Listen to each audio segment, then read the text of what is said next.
Buenas tardes, hermanos, a todos. Terminadas todas estas grandes solemnidades en torno a la Pascua, volvemos hoy a retomar lo que llamamos el ciclo de tiempo ordinario dentro de la liturgia anual de la Iglesia.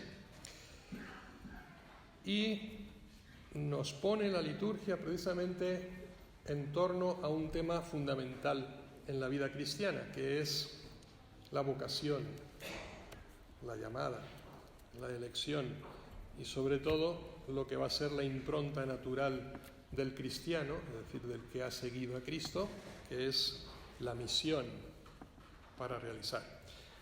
Y nos encontramos con esta vocación de Mateo tan particular, uno de los 12 apóstoles, con un extracto social tan particular, yo diría tan exquisito y tan escandaloso.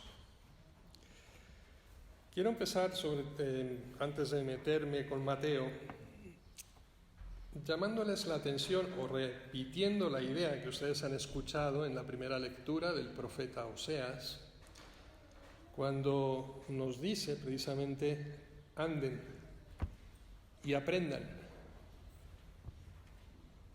lo que significa misericordia. Aprendan lo que significa misericordia quiero y no sacrificios, conocimiento de Dios más que holocaustos. Creo que es una frase que debe ser modelo de vida cristiana, difícil de vivir, pero que nos debe hacer replantearnos muchos de los fundamentos quizá en los que hemos vivido nuestra fe, basado en el culto, basado en el sacramento, basado en la celebración, pero no proyectado en la vida. Misericordia quiero y no sacrificios. Este es el sacrificio, el que ofrecemos en el altar. El holocausto es nuestra ofrenda de vida cada vez que venimos al templo. Y Jesucristo parece que no le satisface tanto, o por lo menos lo está pasando a un segundo plano. Y no tendría ningún sentido ni ningún valor si no viene precedido precisamente por una actitud del corazón del hombre que llamamos misericordia. Y vamos a explicar ahora con detalle lo que significa esa palabra. Tenemos un símil también en San Pablo, cuando en la carta a los Corintios, en el capítulo 3 de su primera carta a Corintios, dice: ¿de qué les serviría a ustedes hablar todas las lenguas de los hombres si no tienen amor? No sirve de nada. Es decir, podemos tener todas las virtudes, podemos tener todas las riquezas del mundo, que si no amamos no sirve de nada. Pues lo mismo nos está diciendo el profeta Oseas: si no hay misericordia, el resto es nulo a los ojos de Dios. Nos pone esto como antecedente hoy la liturgia de la palabra. Podríamos saber tantas cosas, incluso en materia religiosa, enseñárselo así a los hombres, pero mientras no hayamos aprendido el lenguaje de la misericordia, es como si no supiéramos nada. Obviamente, el mundo piensa distinto. Y si nosotros pensamos distinto es porque estamos en el mundo, en la línea del pensamiento humano y no divino. Y a lo mejor tenemos que hacer un replanteamiento serio.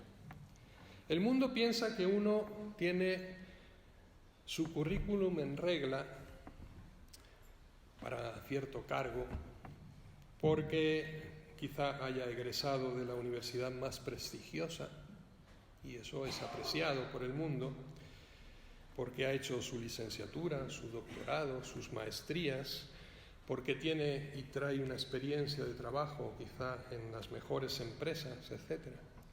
Pero miren, hermanos, el único currículum que podemos presentar ante Dios solo sirve aquel que se ha formado en una escuela humilde que se llama misericordia. La escuela de la misericordia. Esa es la única carta de presentación que podemos llevar a Dios. Todo lo demás no sirve de nada sin ello.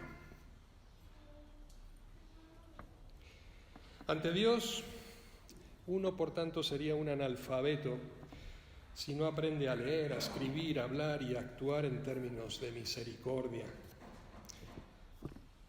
Una simple línea tomada del libro del profeta Oseas: misericordia quiero y no sacrificios. Conocimiento de Dios más que holocaustos es la verdadera escuela de vida del cristiano. Pero ahora, profundizando un poquito más, vámonos al aula, al salón de clase de esta escolástica de Jesús. Y nos vamos a sorprender aún más. Si ya esto nos deja, ¿no?, en entredicho, imagínense lo que nos viene. El aula en el que Jesús enseña no es la iglesia, no es la sinagoga, no es el lugar de culto, es una simple mesa de comedor. Y además una mesa particular porque está repleta de publicanos y de pecadores. Comedor familiar, la casa de Mateo. Escándalo entonces para todos aquellos que se sentían religiosos y fieles a la ley de Dios, los fariseos, los escribas, los maestros de la ley. Posiblemente escándalo hoy también para los que nos sentimos justos. Ese es el aula en el que Jesús enseña. Escándalo fue entonces Jesús y escándalo parece para muchos hoy que es el Papa Francisco, cuando nos escribe precisamente un documento pontificio, Evangelii Gaudium, la alegría del Evangelio, exponiéndonos estas mismas ideas. Y muchos se echan las manos a la cabeza e incluso se atreven a llamar anticristo al Papa, porque está faltando a la tradición.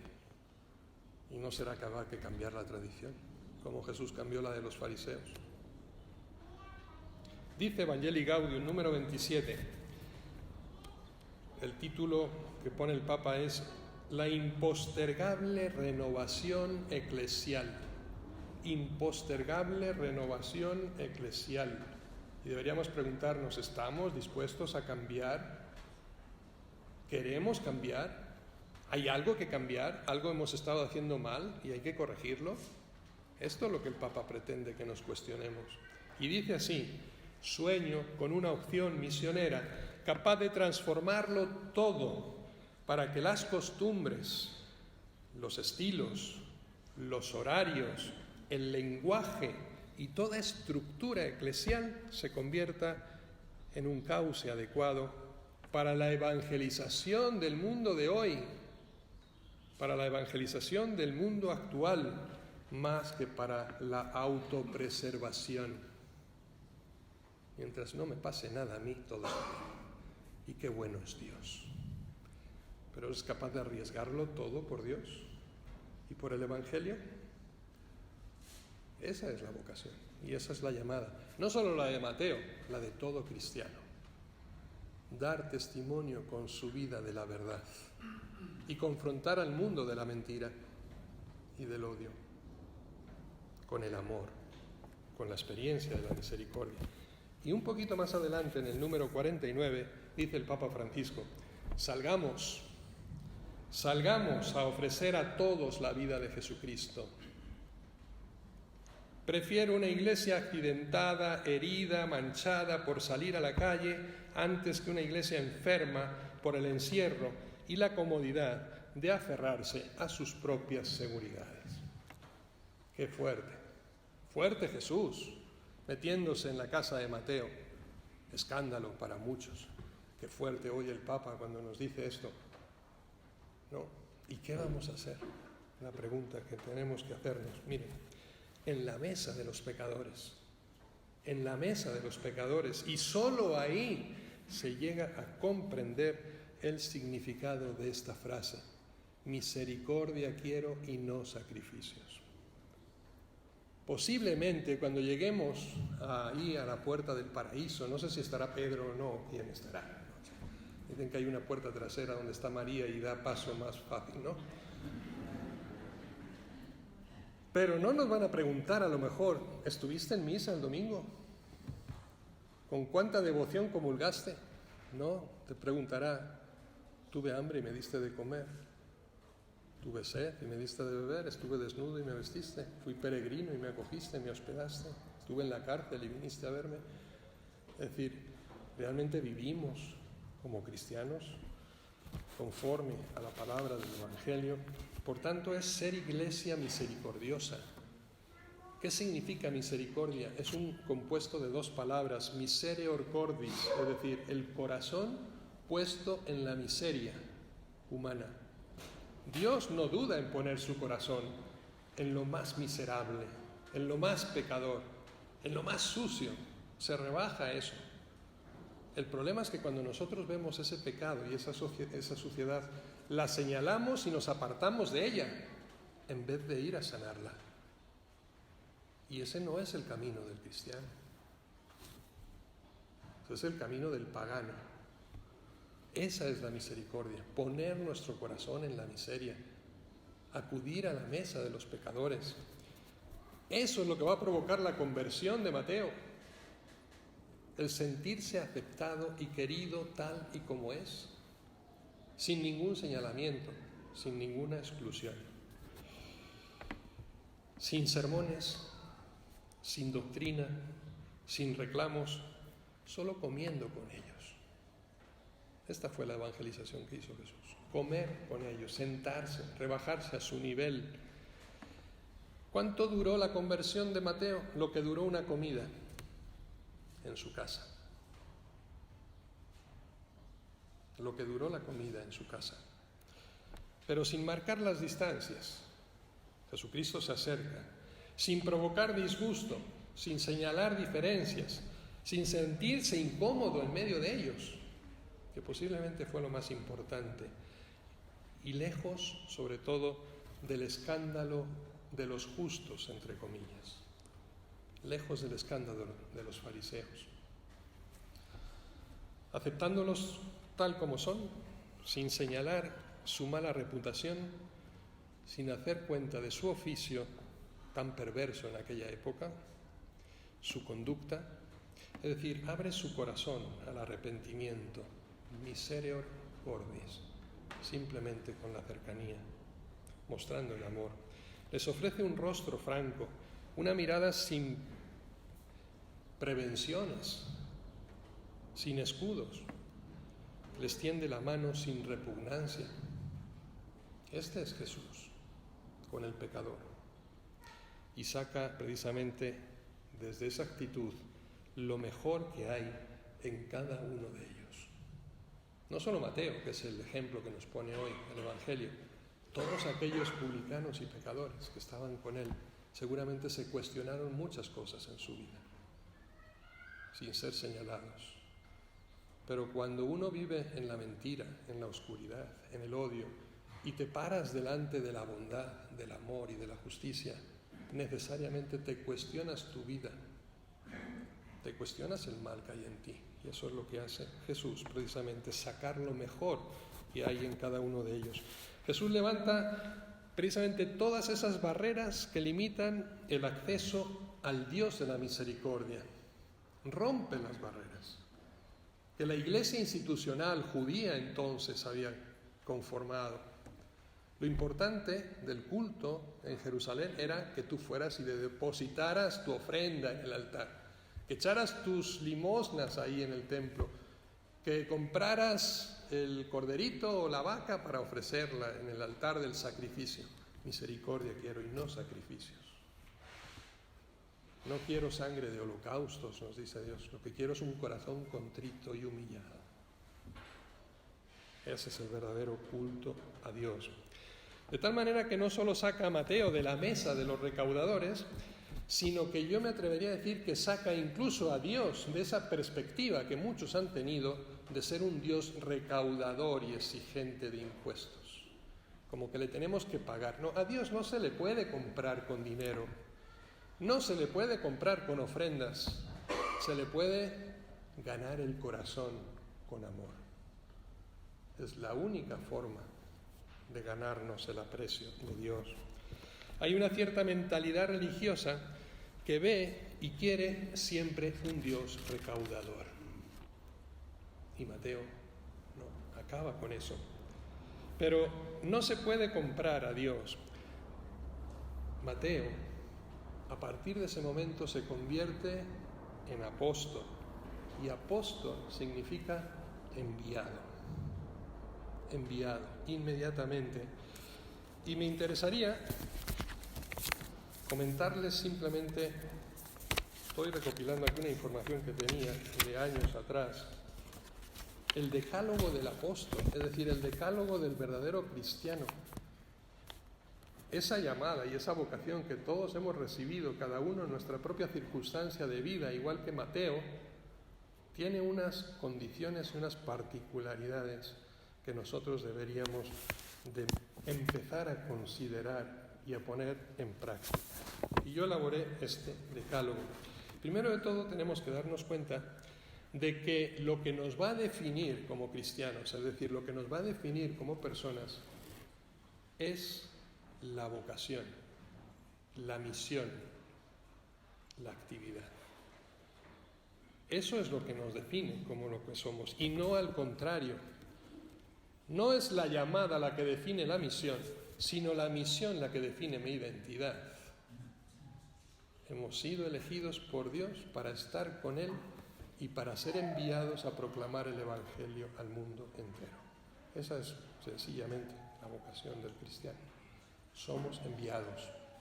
Y esa misión que tenemos que cumplir de predicar con nuestra vida el Evangelio es lo que nos va a definir, nos va a dar identidad cristiana y nada más. Primer elemento del decálogo. El apóstol se sabe un elegido. Tenemos que sentirnos elegidos por Dios, escogidos como el pueblo de Israel, tomados aparte, como nos dice el profeta. El mismo Amós decía: el Señor me sacó de entre el rebaño para enviarme. Jesús llama siempre a seguirle e invita a ponerse en camino con Él y como Él. Elegidos. Segundo, escogidos para ser enviados. Segunda condición. Y ser enviados, ¿por qué? Porque Dios nos ha tomado como un instrumento suyo de cara al hombre. Nosotros somos la levadura en medio de la masa. Nosotros somos la sal, nosotros somos la luz en este mundo. Dios nos ha dado esa confianza, ese amor de predilección de Jesús, de Dios con nosotros, ese amor de confianza. ¿Se imaginan cuánto nos tiene que querer Dios cuando lo ha puesto todo en nuestras manos? ¿Y cómo se debe sentir cuando fracasamos o ni siquiera lo consideramos? La confianza depositada en nosotros. La autodefinición de Jesús. Yo soy el enviado del Padre, dice. Él se declara a sí mismo: yo soy el enviado del Padre. Es decir, la identidad determinada a partir de la tarea recibida, llamados a estar con Él y a ser enviados por Él. Quien conoce a Jesús, por tanto, se convierte necesariamente en su testigo, en portavoz, en profeta de la verdad. Elegidos y enviados. Tenemos que dar cuenta no de nosotros mismos, sino de aquel que nos ha enviado. Estamos llamados a transparentar a Dios con nuestra vida. ¿Se acuerdan la semana pasada que les decía? ¿No? Que quien me mire te vea. ¿Alguna vez podrán decir de nosotros que quien nos ve a Jesús en nosotros? ¿Transparentamos a Dios con nuestras palabras, con nuestras actitudes, con la forma de vivir? Esa es la vocación que hemos recibido. No podemos quedar, por tanto, quietos e instalados, como nos recordaba el Papa Francisco y les leía hace un momento. No permanecer cómodamente esperando a que los demás vengan a buscarnos, porque no van a venir más. Jesús siempre va en camino. La religión, el cristianismo, no es estático, es dinámico siempre. Y eso significa itinerante. Itineris, camino, en latín, ente, que es el ser en camino. Ese es el cristiano, el seguidor de Cristo. Y Jesucristo no se para. Si nosotros somos seguidores de Él, no nos podemos parar. Perdemos el ritmo, perdemos sus pasos. Tercero, Como consecuencia de esta misión, obviamente, vamos a resultar muy molestos para muchos. ¿Recuerdan lo que dicen los irlandeses? A pain in the ass, ¿no? Nosotros así lo suavizamos un poquito y decimos una piedra en el zapato, ¿ya? En inglés suena mucho más duro, ¿no? Somos molestos cuando predicamos la verdad, cuando anunciamos la palabra de Dios, molestamos, por supuesto que molestamos, y hay que molestar. El enviado molesta por el mensaje que transmite, no por él mismo, no por lo que es, sino por lo que anuncia, por quien representa. Miren, el mensaje en primer lugar va a generar curiosidad, posiblemente solamente curiosidad, pero cuando empezamos a profundizar y muy prontamente te sacude como un látigo y te incomoda. Cuando anuncias la verdad, interpela precisamente porque denuncia todo lo que está mal, pide cambio y al mismo tiempo aporta novedad y siempre va a encontrar resistencia. Cuenten con ello. El auténtico profeta siempre es rechazado. Famoso dicho que todos conocemos, nadie es profeta en su tierra, ¿verdad? Que procede precisamente de cuando a Jesús en Nazaret le quisieron despeñar por aquel barranco. Vete a predicar a otro sitio, aquí ya no nos hables. Cuarto, por tanto, esa molestia genera rechazo, son rechazados. Somos mal recibidos, seremos amenazados, seremos encarcelados, seremos apedreados, seremos despeñados. Si a mí me han rechazado, ¿qué cosa no van a hacer con ustedes? ¿No? Una de las frases de despedida de Jesús con sus apóstoles. Recuerdan también esta frase que les he repetido tantas veces: cuando todo me va bien tengo que pensar qué estoy haciendo mal, porque seguramente estaré hablando palabras mías pero no de Dios, ¿sí? Cuando la gente te halaga, cuando la gente te acepta, malo, porque si dices la verdad y no la acomodas a la necesidad o a lo que el otro le gusta escuchar, vas a generar siempre disensión. El mensaje encuentra corazones cerrados, planes ya hechos, ¿sí?, que no se quieren cambiar, adaptaciones a conveniencia incluso del propio Evangelio. Nos creamos nuestra propia iglesia particular con esa resistencia natural al cambio. Si en un lugar no le reciben, marchen a otro, sacudan el polvo de sus sandalias, nos dice Jesús, pero no te pares, sigue adelante. Ve a otro lugar. La verdad, por tanto, molesta, sí, pero la verdad es la única que nos hace libres, como dijo Jesús. Quinto, ser insistentes, ser persistentes, no echarse nunca atrás, perseverar en la dificultad. El reino de Dios, queridos hermanos, no se hace sitio en el mundo por la fuerza, pero sí se impone por su propia fuerza, la fuerza de la verdad. Por eso se impone el reino de Dios. Sexto, tenemos una autoridad delegada, no es una autoridad propia. Representamos a otro, no a nosotros mismos. Por tanto, la autoridad que Jesucristo nos ha dado y que veremos la semana que viene y la siguiente cuando empecemos a analizar estas particularidades del discipulado, del apostolado, de la vida del cristiano, veremos que representamos siempre a Cristo en este mundo. No nos representamos a nosotros mismos. No es un poder a modo de este mundo, por tanto, que avasalla, que tiraniza.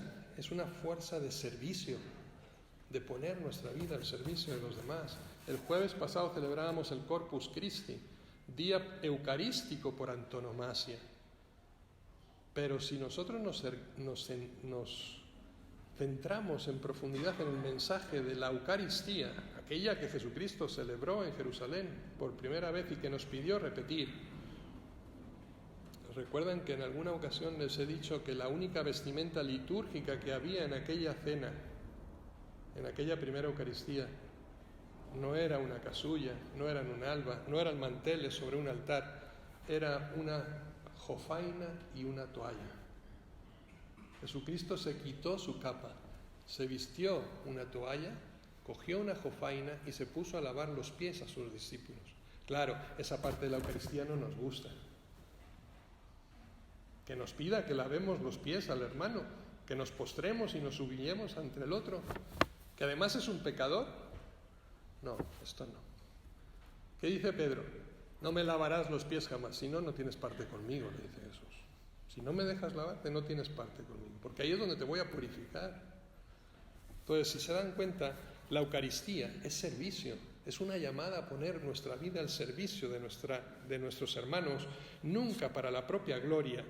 Es algo que hemos recibido para darlo a los demás, no para conservarlo, nunca para ser más importantes que los otros, ni sentirnos privilegiados sobre los otros, porque ese privilegio, eso que hoy en la Iglesia llamamos clericalismo, ¿sí?, es lo que genera precisamente las desigualdades y las servidumbres en la sociedad y también en el seno de la misma Iglesia.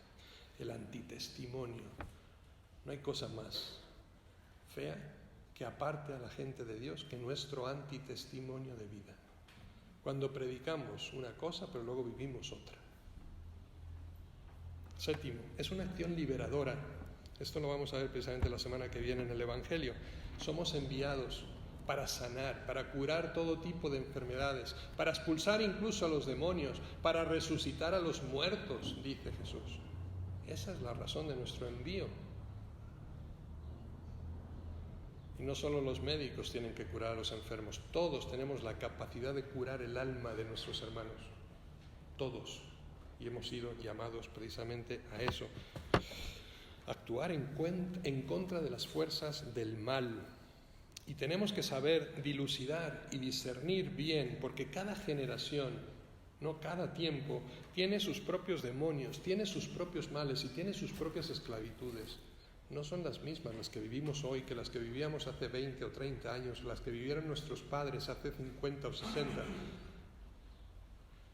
Son distintas, pero se nos ha dado el poder precisamente para curar el mal de hoy en el mundo. Octavo, tenemos que predicar la conversión, no la adaptación, la conversión, el cambio.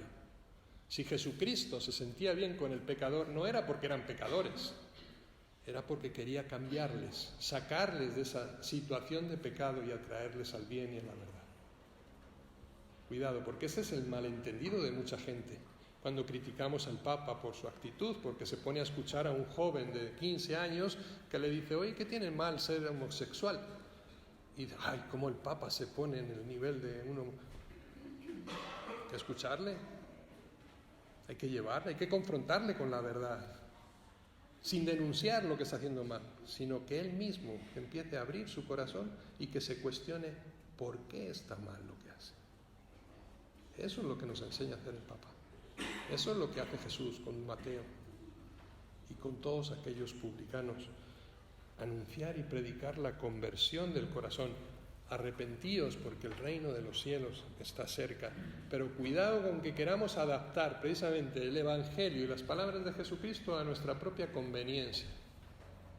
Algo que chirría mucho. Yo me acuerdo cuando llegué aquí a América, que empezaba yo a oír el tema de la inculturización del Evangelio. Y aquí le llaman en México se me traba la lengua. Tropicalización del Evangelio. Y yo digo, ¿no será más bien que tenemos que hablar de la evangelización de la cultura? ¿No tenemos que adaptar nuestra cultura al Evangelio y no el Evangelio a nuestra cultura? Porque si no, yo creo que algo no está funcionando. No se trata de adaptar a Dios a nuestra medida, sino ir nosotros a la medida de Dios. Noveno, pobreza. Es una misión de austeridad, sin instalaciones, confiado siempre en la providencia del Padre y en el amor fraterno que nos acoge y que nunca va a fallar. La providencia de Dios nunca falla y nos da el 100 por 1. Lo que pasa es que estamos tan aferrados a nuestro 1 que perdemos siempre el 100. Y por último, 10, dejarse hospedar, dejarse acoger por los hermanos. La hospitalidad es la expresión concreta del mandato del amor fraterno. Dice en los Hechos de los Apóstoles, en el capítulo 4, que los cristianos lo tenían todo en común, para que nadie entre ellos pasara necesidad. Nosotros hemos absolutizado de tal manera la propiedad privada, hemos puesto reja en nuestras ventanas y hemos puesto candados en nuestras puertas para que nadie pase. Y tiene sentido, realmente hay mucho mal en nuestro mundo, pero al final los que nos encerramos somos nosotros, no el ladrón que está en la calle que sigue libre. Cuidado, tenerlo todo en común, desde esa apertura del corazón que hospitaliza, ¿no?, y acoge siempre al hermano. Eso facilita, ¿no?, esa sana despreocupación del tener y del sustento necesario. El cristiano y el apóstol, todo trabajo, toda función eclesial, no lo van a realizar los ángeles, lo vamos a realizar nosotros. ¿Tenemos necesidades? Sí. ¿Están cubiertas? También. La providencia de Dios se encargará de ello si creemos en esa providencia, en la acogida y en la hospitalidad de los demás. Les exigimos dedicación, pero también hemos de proveer que cada apóstol tenga lo necesario para vivir con dignidad. Y ahí nos deja el ejemplo, por ejemplo, San Pablo. Ahí tienen todo un programa de vida del apóstol. Ahí tienen a Mateo, que pasó de la mesa de los publicanos, del recaudador de impuestos, a ese corazón misericordioso y a una vida totalmente entregada a los demás. Dejó de cobrar para empezar a darlo todo y su vida cambió. Y ahí está descrito lo que debe ser también el modelo de nuestra vida. Que así sea.